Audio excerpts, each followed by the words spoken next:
Hello दोस्तों, स्वागत है आपका हमारे यूट्यूब चैनल में। तो देखिए, भारतीय संविधान में चर्चा चल रही थी एक नए टॉपिक की, और वो थी राज्य की कार्यपालिका। और राज्य की कार्यपालिका में आप लोगों ने जो है कल जो है राज्यपाल के बारे में हमने चर्चा की थी। तो कुछ क्वेश्चन हम पूछ लेते हैं और इसके बाद जो है आज राज्यपाल की जो है शक्तियों की चर्चा करेंगे। तो उनकी कार्यपालिका शक्तियाँ हैं, उनकी जो है विधायी शक्तियाँ हैं, न्यायिक शक्तियाँ हैं, उनकी चर्चा की जाएगी। तो बताइए जो है कौन सा अनुच्छेद कहता है कि प्रत्येक राज्य में एक राज्यपाल होगा? अनुच्छेद 153 क्या कहता है? प्रत्येक राज्य में एक राज्यपाल होगा। और राज्य की समस्त शक्तियाँ किस पर निहित होंगी? राज्यपाल पर। ठीक है, यानी राज्य की समस्त जो कार्यपालिका शक्तियाँ हैं वो किसमें निहित होंगी? हाँ। फिर हमने आपको बताया था राज्यपाल बनने के लिए क्या योग्यताएं होनी चाहिए। तो भारत का नागरिक हो और कितने वर्ष की आयु? 35 वर्ष की आयु पूरी कर चुका है। ठीक है। राज्यपाल की नियुक्ति कौन करते हैं? राष्ट्रपति करते हैं। लेकिन राष्ट्रपति किसकी सलाह से?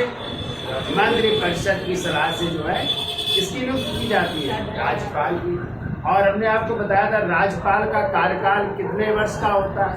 तो सामान्यतः 5 वर्ष का होता है, लेकिन वो राष्ट्रपति के प्रसाद पर्यंत जो है कार्य करता है, अपने पद पर बना रहता है। और वो बीच में यदि देना चाहे तो राष्ट्रपति को संबोधित करते हुए किसी भी समय वो बीच में त्यागपत्र दे सकता है।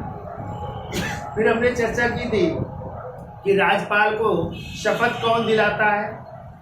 तो राज्यपाल को शपथ दिलाते उस राज्य के उच्च न्यायालय का मुख्य न्यायाधीश। और मुख्य न्यायाधीश ना हो तो जो वरिष्ठतम होगा न्यायाधीश वो उनको शपथ दिलाएगा। ठीक है। मान लो 2 राज्यों का कोई राज्यपाल बनता है, तो क्या उसे दूसरे राज्य के राज्यपाल की शपथ लेनी पड़ेगी? लेनी पड़ेगी। क्योंकि वो किसकी शपथ लेता है? एक तो संविधान की रक्षा की, और लोगों के इसके कल्याण की जो है शपथ लेता है। तो उसको दूसरे राज्य के राज्यपाल बनने पर जो है शपथ लेनी पड़ेगी। फिर हमने चर्चा की थी कि राज्यपाल का वेतनमान कितना हो गया। हमने आपको बताया था कि 2018 से राज्यपाल का वेतनमान हो गया 3.5 लाख रुपए। जबकि जो केंद्र शासित देशों में लेफ्टिनेंट गवर्नर होते हैं यानी उप राज्यपाल होते हैं, उनका वेतनमान है 2,80,000। और हमने ये भी बताया था कि राज्यपाल को वेतन जो है, वेतन एवं भत्ते राज्य की संचित निधि से दिए जाते हैं। और जब पेंशन की बात हो तो पेंशन दिए जाते हैं भारत की संचित निधि से या केंद्र की संचित निधि। तो कल ही हमने चर्चा कर ली थी यहाँ तक। आज हेडिंग डाल लीजिए राज्यपाल की शक्तियाँ, और पहली शक्ति है कौन सी? कार्यपालिका शक्ति। ठीक है। तो देखिए इसमें देखो अनुच्छेद 154 के फर्स्ट के तहत, अनुच्छेद 154 के फर्स्ट के तहत राज्यपाल के पास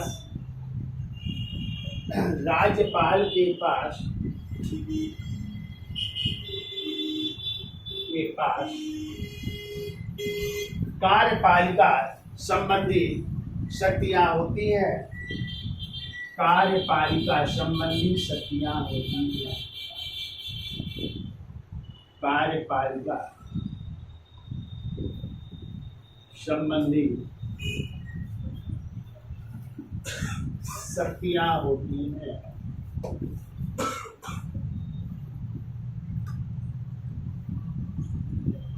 शक्तियां होती, ठीक है, यानी समस्त कार्यपालिका की शक्तियां किसके पास होती? राज्यपाल।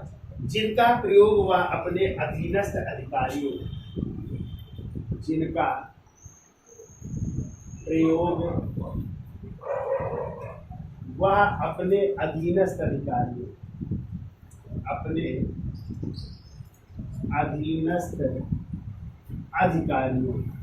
और अधीनस्थ अधिकारी का मतलब होता है मंत्रिपरिषद है। पोस्ट में लिख लीजिएगा, मंत्रिपरिषद की सहायता से करता है।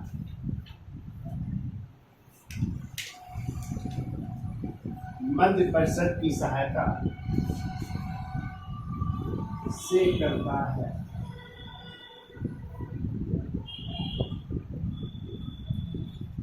मंत्रिपरिषद की सहायता से करता है। फिर के अनुच्छेद 163 क्या कहता है? ये अनुच्छेद 163 कहता है कि राज्यपाल की सहायता हेतु राज्यपाल की सहायता हेतु राज्यपाल की सहायता हेतु एक मंत्रिपरिषद होगी, एक मंत्रिपरिषद होगी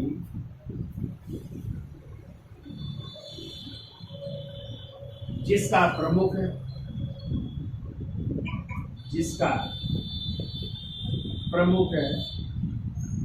कौन होगा? मुख्यमंत्री होगा। मंत्रिपरिषद का प्रमुख कौन होगा? मुख्यमंत्री होगा। 163 कहता है राज्यपाल की सहायता हेतु एक मंत्रिपरिषद होगी जिसका प्रमुख मुख्यमंत्री यानी उस राज्य का क्या होगा? मुख्यमंत्री होगा। ठीक है। अगला पॉइंट को, राज्यपाल स्वविवेकीय शक्तियों को छोड़कर राज्यपाल स्वविवेकीय जो स्वविवेकी शक्तियां होती हैं, अभी हम चर्चा करेंगे। स्वविवेकी शक्तियों को छोड़कर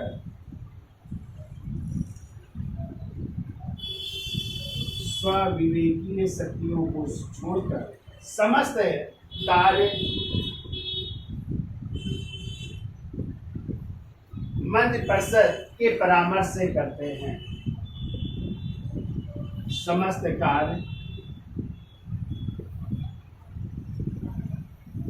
मंत्रिपरिषद के परामर्श से करते हैं।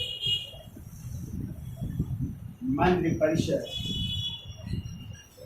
के परामर्श से करते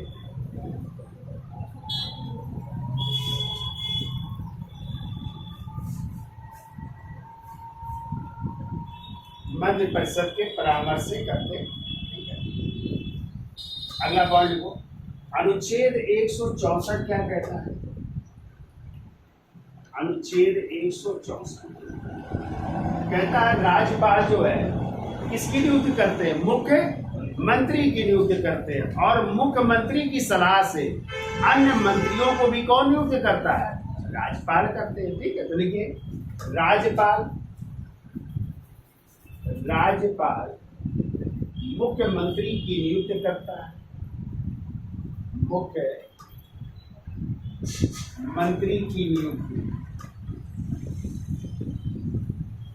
मुख्यमंत्री की नियुक्ति करता है तथा मुख्यमंत्री की सलाह से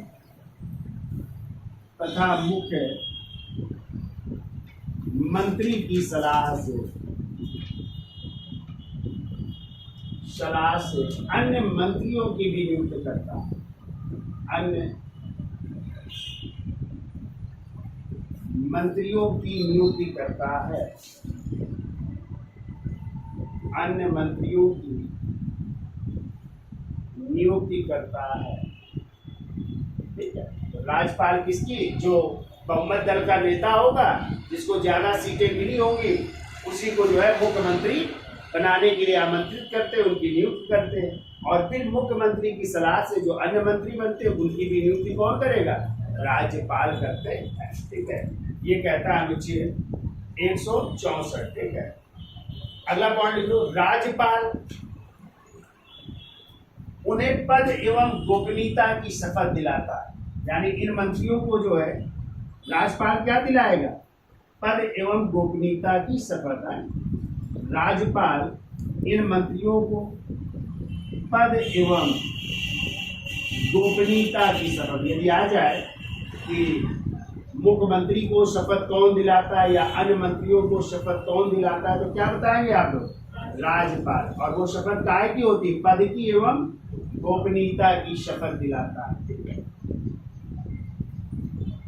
पद एवं गोपनीयता की शपथ दिलाता है। अगला पॉइंट को, राज्य का प्रत्येक मंत्री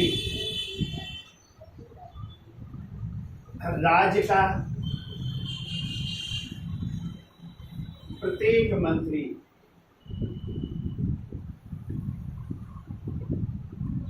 इसके प्रति उत्तरदायी होगा, राज्यपाल के प्रति। देखो, राज्य का प्रत्येक मंत्री राज्यपाल के प्रसाद पर्यंत, राज्यपाल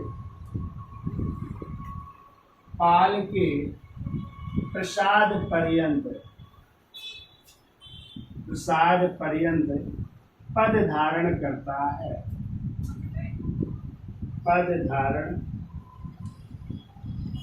करता है, ठीक है। और जब त्याग पत्र देगा तो किसको देंगे? राज्यपाल को देंगे, ठीक है। अगला पॉइंट को देखो, अनुच्छेद 164 में स्पष्ट रूप से उल्लिखित है, अनुच्छेद 164 में स्पष्ट रूप से उल्लिखित है, पहले से उल्लिखित है, जब संविधान बना था उल्लिखित है कि मध्य प्रदेश, छत्तीसगढ़, झारखंड एवं उड़ीसा राज्यों में, कि मध्य प्रदेश, छत्तीसगढ़,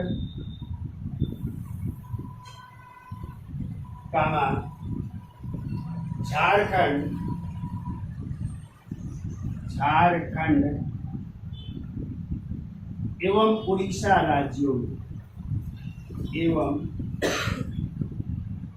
उड़ीसा राज्यों में, एक मतलब अनुसूचित जनजाति समुदाय का क्या बनाया जाएगा? मंत्री बनाया जाएगा। ये राज्यपाल जो है उसको नियुक्त करेंगे, ठीक है।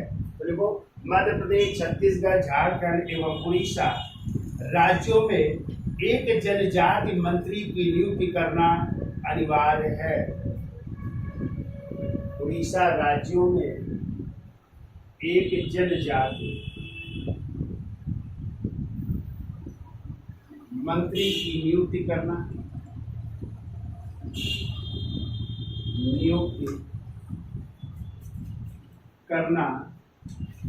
अनिवार्य है, क्योंकि ये ऐसे राज्य हैं जहाँ पे जो है जनजातियां पाई जाती है, ठीक है। इसलिए इन राज्यों में जो है एक ही समुदाय का मंत्री होगा, इसी अनुसूचित जनजाति का मंत्री जरूर बनाया जाएगा, ठीक है।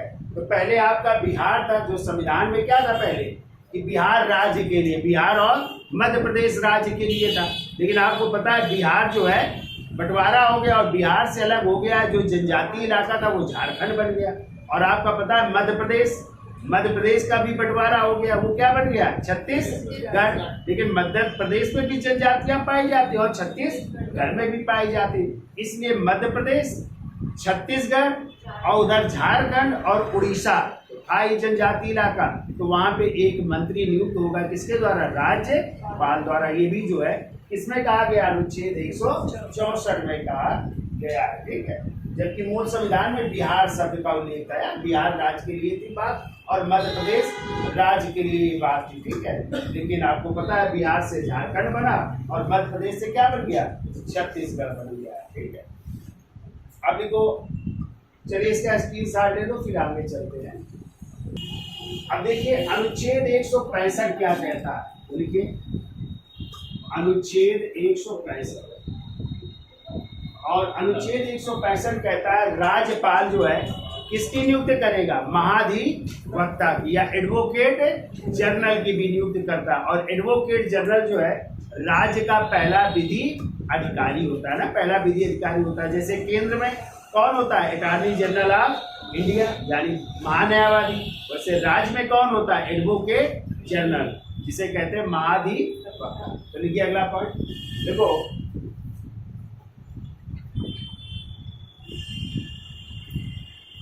एडवोकेट जनरल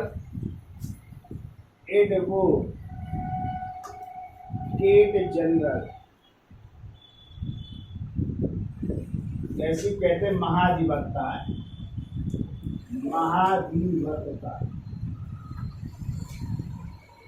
की नियुक्ति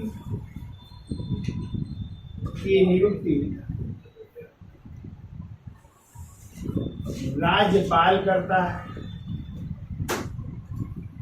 की नियुक्त राज्यपाल करता है, वह इनको शपथ भी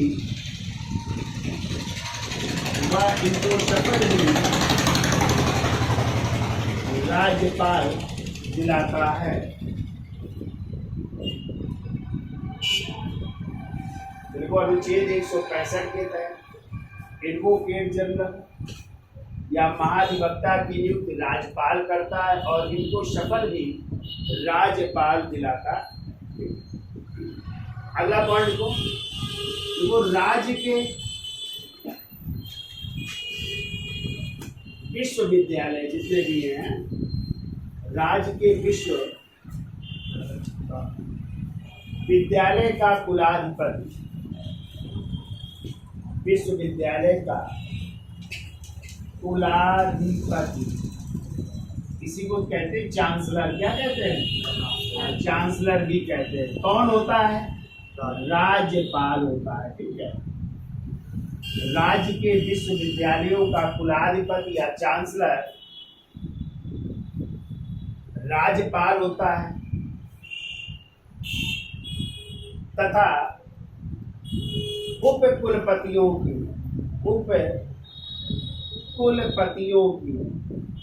इन्हें कहते हैं वाइस चांसलर है, की नियुक्ति भी राज्यपाल द्वारा की जाती है और उप कुलपतियों या वाइस चांसलर की नियुक्ति भी राज्यपाल द्वारा की जाती है। और यदि आ जाए केंद्रीय विश्वविद्यालयों का कुलाधिपति कौन होता है? आप तो राष्ट्रपति होते हैं। जितने भी सेंट्रल यूनिवर्सिटीज है ना, उनका कुलाधिपति होता है राष्ट्रपति। चलिए एक क्वेश्चन है, कमेंट करके आप लोग जो देख रहे हैं जरा कमेंट करके बताइएगा इसका आंसर क्या होगा। यदि आ जाए राज्य के विधि का मतलब जो लॉ कॉलेज है, तो विधि विश्वविद्यालयों का कुलाधिपति कौन होता है? कमेंट करके बताइएगा, फिर आगे चर्चा करते हैं। ठीक है, चलिए आगे देखिए, राज्य लोक सेवा आयोग के अध्यक्ष व अन्य सदस्यों की नियुक्ति राज्यपाल करता है। राज्य के लोक सेवा आयोग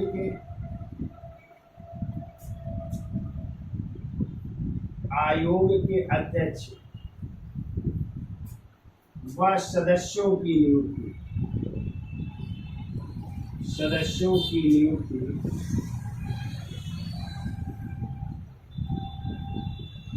कौन करता है? राज्यपाल करता है। ये सब राज्यपाल की कार्यपालिका शक्तियां हैं। ठीक है,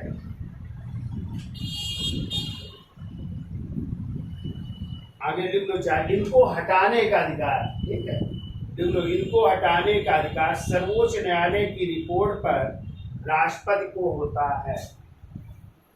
इनको हटाने का अधिकार यानी राज्य लोक सेवा आयोग के अध्यक्ष और सदस्यों को हटाने का अधिकार सर्वोच्च न्यायालय की रिपोर्ट पर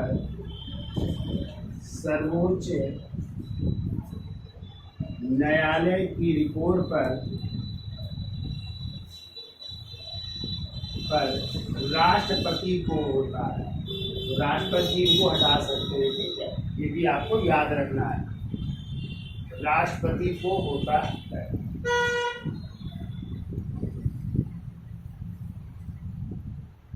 फिर को अनुच्छेद 167 क्या कहता है?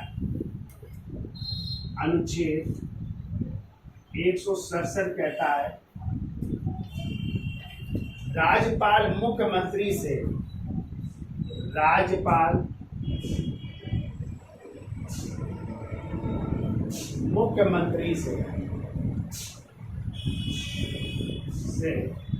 राज्य के प्रशासन के संबंध में राज्य के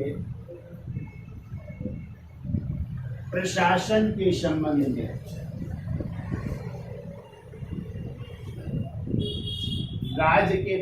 के संबंध में जानकारी प्राप्त कर सकते हैं। संबंध में जानकारी प्राप्त कर सकते हैं, प्राप्त कर सकते हैं। ठीक है,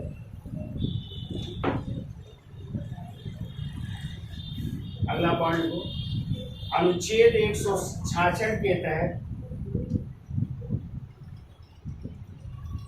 अनुच्छेद 166 कहता है देखो, राज्य के समस्त कार्य, राज्य के समस्त कार्य राज्यपाल के नाम से किए जाते हैं, राज्यपाल के नाम से किए जाते हैं, राज्यपाल के नाम से किए जाते हैं।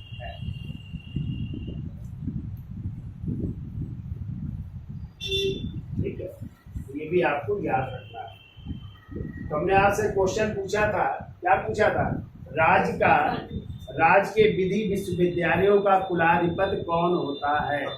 तो आंसर होगा उस राज्य के उच्च न्यायालय का मुख्य न्यायाधीश। ठीक है, और यदि आ जाए केंद्रीय विधि विश्वविद्यालयों का कुलाधिपति कौन होता है, तो आंसर हो जाएगा सर्वोच्च न्यायालय का मुख्य न्यायाधीश।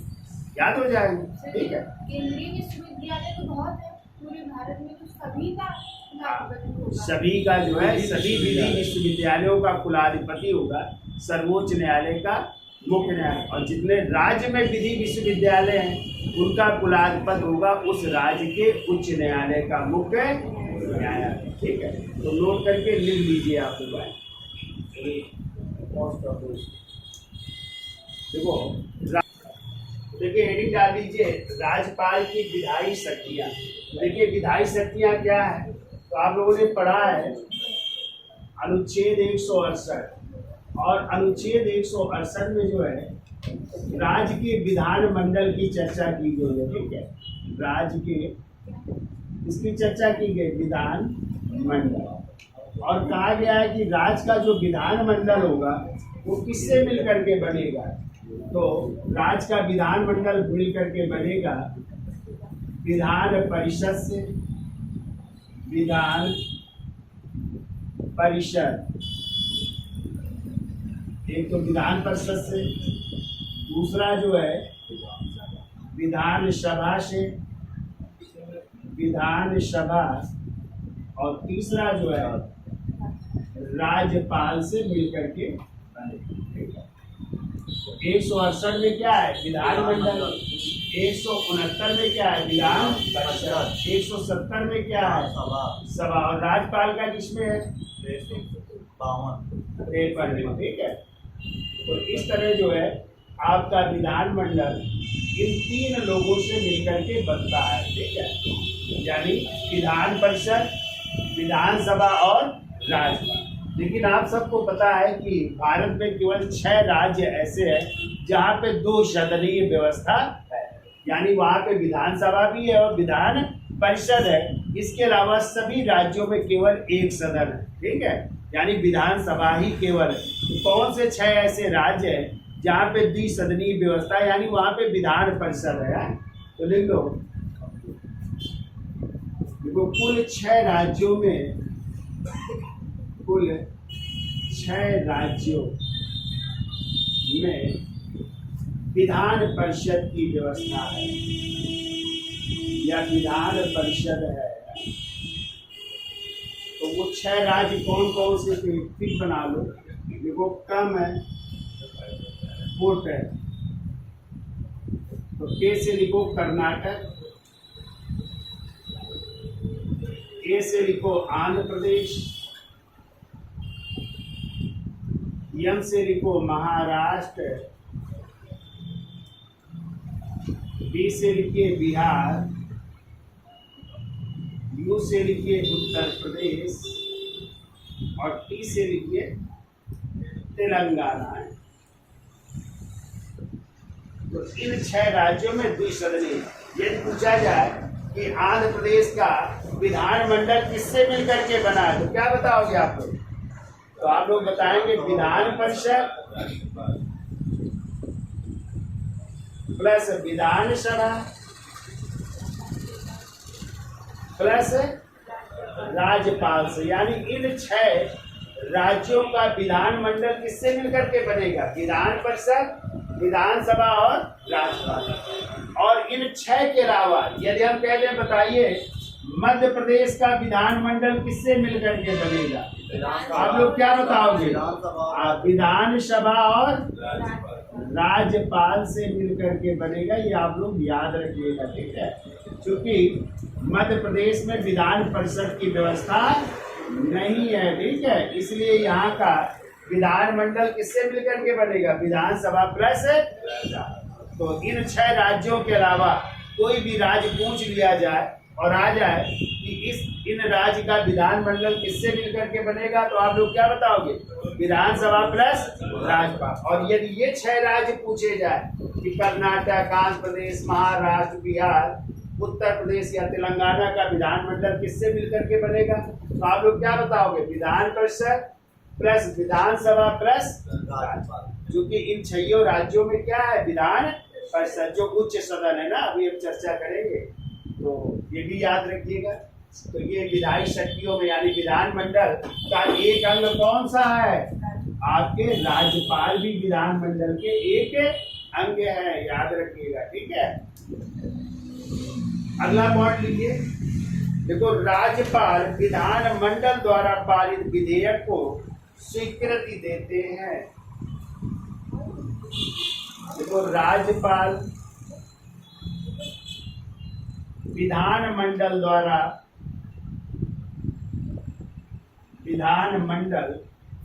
द्वारा पारित विधेयक को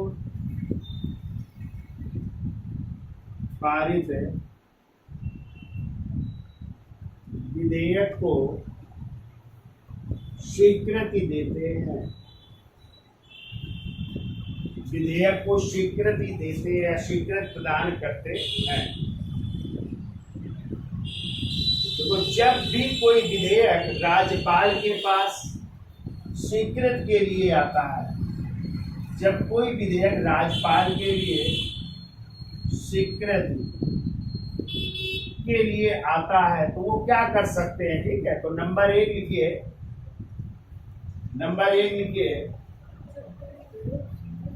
जब कोई विधेयक राज्यपाल के पास स्वीकृति के लिए आता है तो नंबर 1, देखो, स्वीकृति देने पर वो कानून बन जाता है। स्वीकृति देने पर क्या बन जाएगा? कानून बन जाएगा। यदि सिग्नेचर कर देंगे तो वो विधेयक क्या बन जाएगा? कानून बन जाता है। एक तो स्वीकृति दे सकते हैं या अपने सिग्नेचर कर सकते हैं तो कानून बन जाएगा। दूसरा लिख लो, एक बार पुनर्विचार के लिए भेज सकते हैं। देखो, एक बार पुनर्विचार के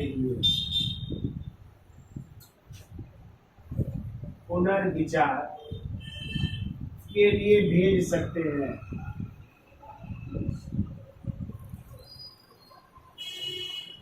एक बार पुनर्विचार के लिए भेज सकते हैं। और क्या कर सकते हैं? ना स्वीकृति देते हैं और ना ही इनकार करते हैं, ना अपने पास ही रहते हैं। तो देखो, ना स्वीकृति देते हैं और ना इनकार करते हैं,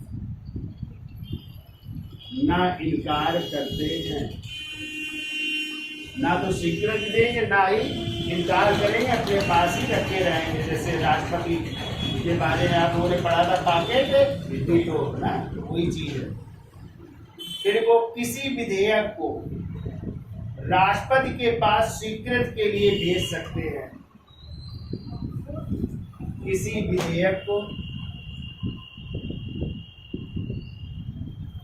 विधेयक को राष्ट्रपति के पास स्वीकृति के लिए भेज सकते हैं। स्वीकृति के लिए भेज सकते हैं। स्वीकृत के लिए भेज सकते हैं। और ये किस अनुच्छेद के तहत है? तो लिख लो अनुच्छेद 200 के तहत है। अनुच्छेद 200 के तहत किसी भी विधेयक को किसके पास? राष्ट्रपति के पास स्वीकृत के लिए भेज सकते हैं। ठीक है। अब इसमें कहा गया कि राष्ट्रपति यदि एक बार भेजा गया और उस पर हस्ताक्षर ना करे तो फिर राज्यपाल के पास आएगा, फिर राज्यपाल भी विधानमंडल से पास करवा करके फिर राष्ट्रपति को भेजेंगे, तब राष्ट्रपति को फिर हस्ताक्षर दोबारा करने पड़ेंगे। ठीक है, तो ये भी आपको याद रखना है। आगे लिखो, देखो अनुच्छेद 201 में इस प्रकार के विधेयकों पर, अनुच्छेद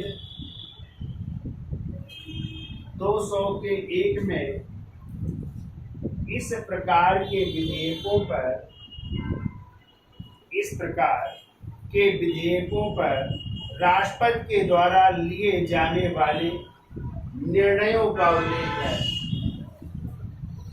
इस प्रकार के विधेयकों पर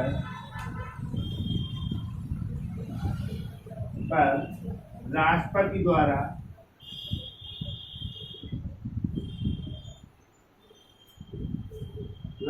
द्वारा लिए जाने वाले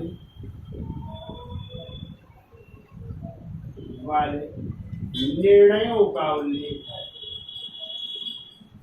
निर्णयों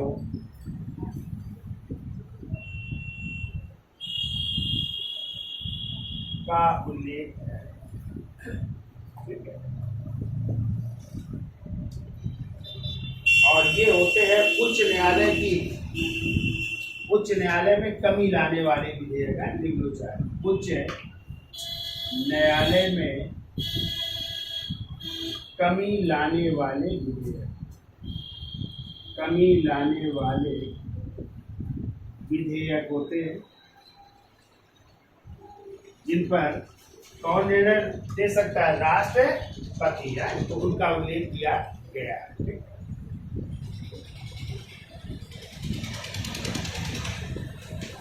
तो इसका स्क्रीनशॉट ले लो, फिर आगे चलते हैं। चलिए अगला पॉइंट लिखिए। देखो अनुच्छेद 213 के तहत, अनुच्छेद 213 के तहत राज्यपाल को अध्यादेश जारी करने की शक्ति है। राज्यपाल को अध्यादेश जारी करने की शक्ति है।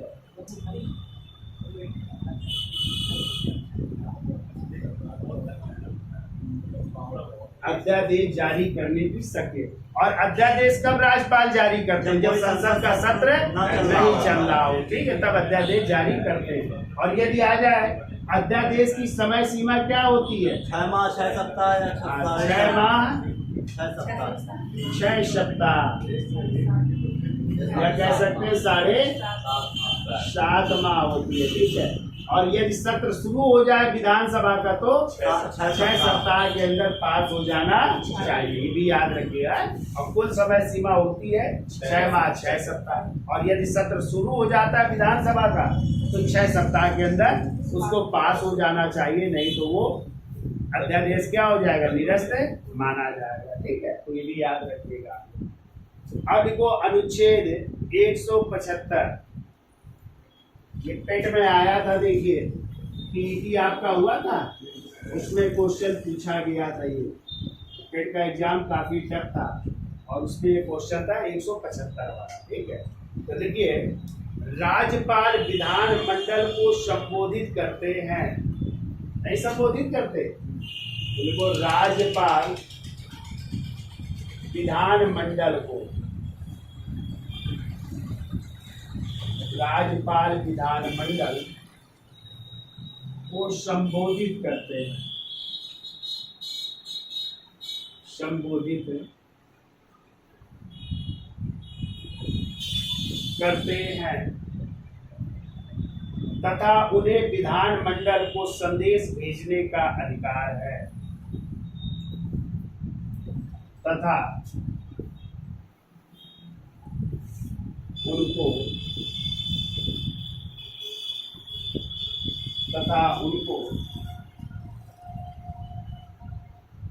विधानमंडल को संदेश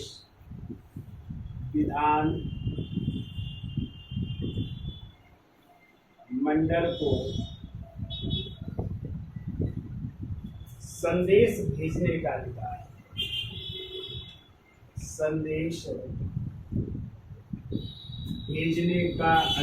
है। यही आएगा क्वेश्चन है इस अनुच्छेद के तहत राज्यपाल को विधानमंडल में संदेश भेजने का अधिकार है। 175, ठीक है। फिर इनका अभिभाषण जब ये पढ़ेंगे विधानमंडल में अपना संबोधन करेंगे तो इनका भाषण कौन तैयार करता है, ठीक है। देखो इनका अभिभाषण मंत्रिपरिषद तैयार करती है, यानी उस राज्य की कौन तैयार करेगी? मंत्रिपरिषद तैयार करती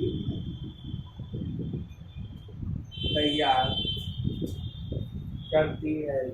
ऐसे ही जब केंद्र में राष्ट्रपति जी संबोधित करते हैं तो भी उनका भाषण कौन तैयार करता है? मंत्रिपरिषद। वहां पे केंद्रीय परिषद तैयार करती है और यहाँ पे राज्य की मंत्रिपरिषद तैयार करती है और उसी भाषण को पढ़ते हैं। तभी आप लोगों ने देखा होगा कि उस भाषण में उस सरकार की उपलब्धियां भी गिनाते हैं राष्ट्रपति जी। केंद्र में राष्ट्रपति और राज्य में राज्यपाल ना, कि इस सरकार ने ये कार्य किए अच्छे, ठीक है। क्योंकि तैयार कौन कर रही है? उनका भाषण वही सरकार तैयार कर रही, मंत्री परिषद तैयार कर रही है, तो उन्हीं की बड़ाइयां करेंगे राज्यपाल और केंद्र में राष्ट्रपति है। चलिए अब देखिए अनुच्छेद 174।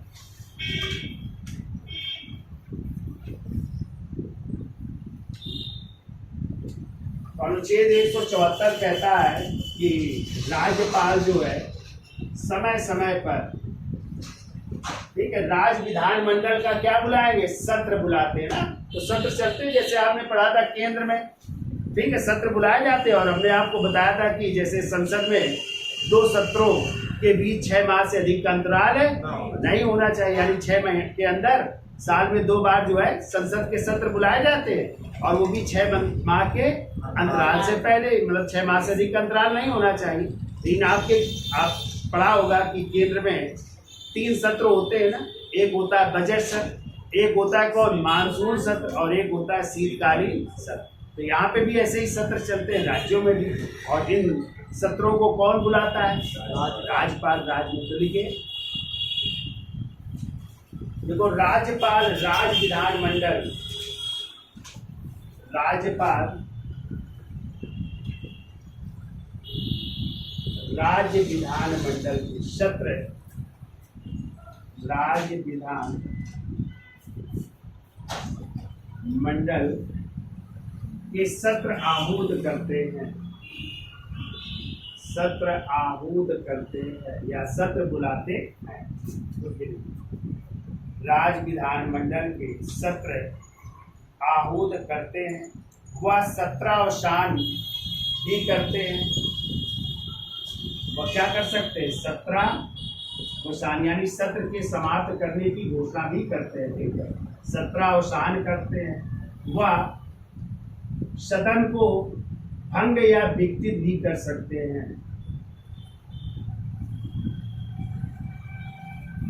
वह सदन को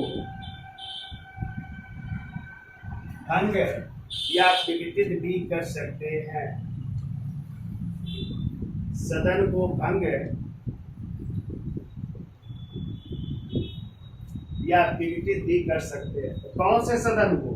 विधानसभा को। आए, क्योंकि विधान परिषद आपको पता है कि विधान परिषद भंग तो नहीं होती है, लेकिन जो है उसे क्या किया जा सकता है? समाप्त किया जा सकता है, ठीक है। और विधानसभा को क्या किया जा सकता है?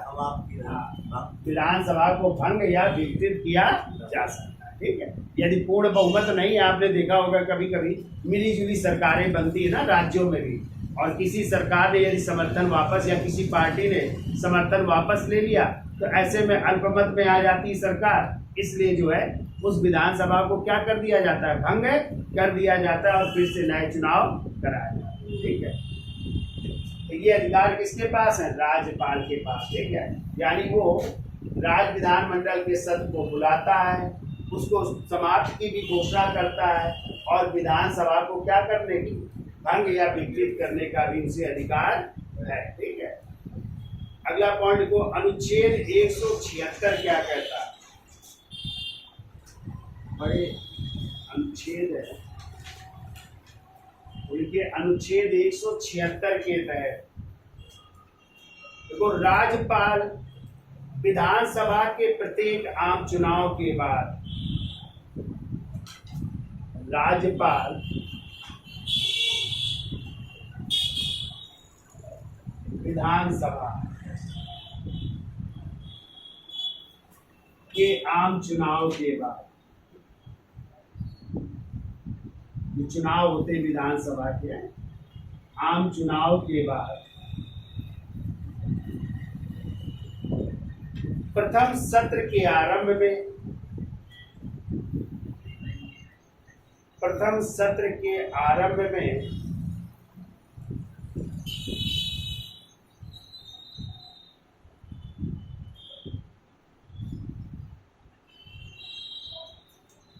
प्रत्येक या प्रथम सत्र के आरंभ में सदन को संबोधित करते या सदन में अभिभाषण देते हैं। सदन में अभिभाषण यानी जहाँ पे दो सदन है तो वहाँ पे दोनों को अभिभाषित करेंगे, जहाँ पे एक सदन है तो वहाँ पे एक सदन का अभिभाषण करते हैं या भाषण पढ़ते हैं। ठीक है, चुनाव के बाद जब प्रथम सत्र आरंभ होता है तो प्रत्येक सदन में, ये दो सदन है, विधान परिषद भी है, विधानसभा तो दोनों में, और नहीं तो एक सदन में क्या करते हैं, अभिभाषण देते हैं। ये भी याद रखिएगा। अब देखो अनुच्छेद 191,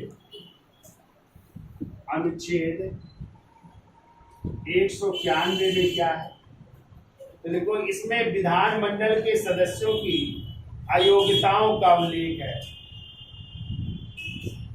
विधानमंडल के सदस्यों की, विधानमंडल के सदस्यों की अयोग्यताओं का उल्लेख है। अयोग्यताओं का उल्लेख है। कैसी अयोग्यता होनी चाहिए, दिवालिया नहीं होना चाहिए, लाभ के पद पर नहीं होना चाहिए, मानसिक रूप से क्या ना हो, विकृति ना हो। ठीक है, या भारत का नागरिक यदि वो नहीं रहता है तो उसकी जो है सदस्यता राज्यपाल क्या कर सकते हैं, समाप्त कर सकते हैं। ये सब अयोग्यताएं हैं। ठीक है,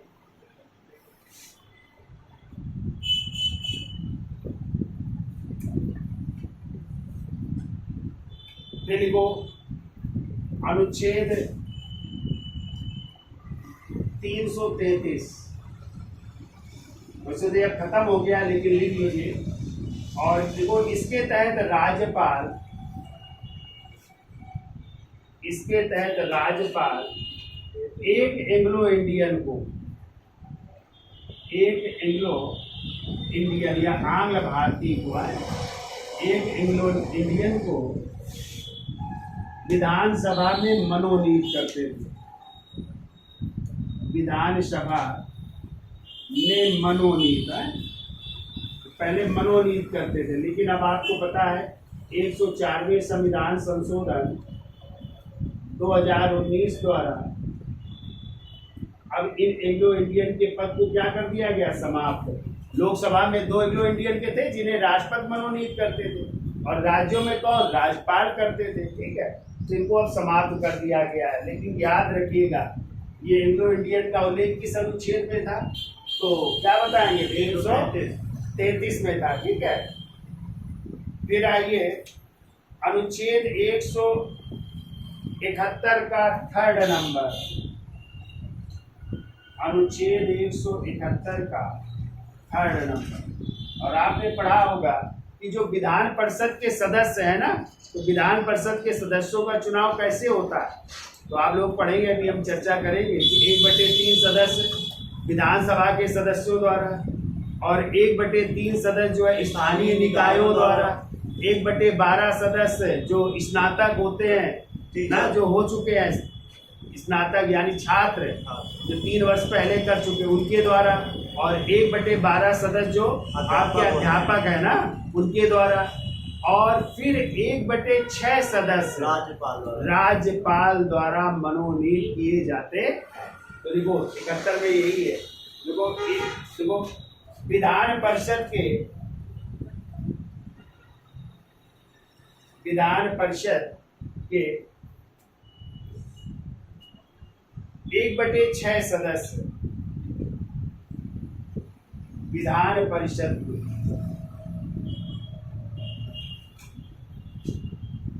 के 1/6 सदस्य राज्यपाल द्वारा मनोनीत, राज्यपाल द्वारा मनोनीत,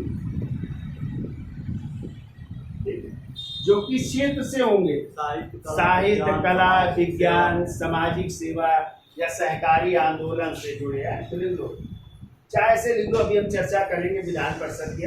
तो ये भी एक क्या है, किसका कार्य है, विधायी शक्ति किसकी है, राज्यपाल की है विधायी शक्ति है। ठीक है, अगला पॉइंट लिखो। देखो राज्यपाल विधानसभा में प्रोटेम स्पीकर की नियुक्ति करते हैं।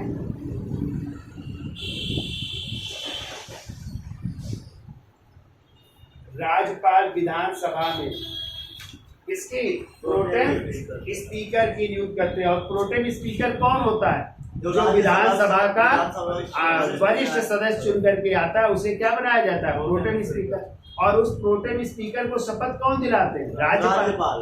और फिर वही प्रोटेम स्पीकर जो है सामूहिक रूप से जितने भी विधानसभा के सदस्य आएंगे सबको सामूहिक रूप से शपथ दिलाएंगे। और फिर उन्हीं सदस्यों में से फिर एक क्या चुना जाएगा, विधानसभा का अध्यक्ष। तो जिसका बहुमत होगा विधानसभा में उसी पार्टी का क्या बनेगा, विधानसभा अध्यक्ष।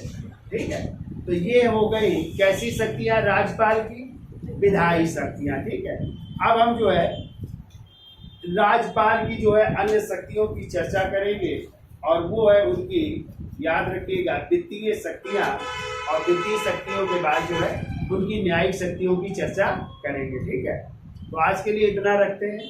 तो वीडियो अच्छा लगा तो लाइक, शेयर और जो है सब्सक्राइब भी करिए। धन्यवाद।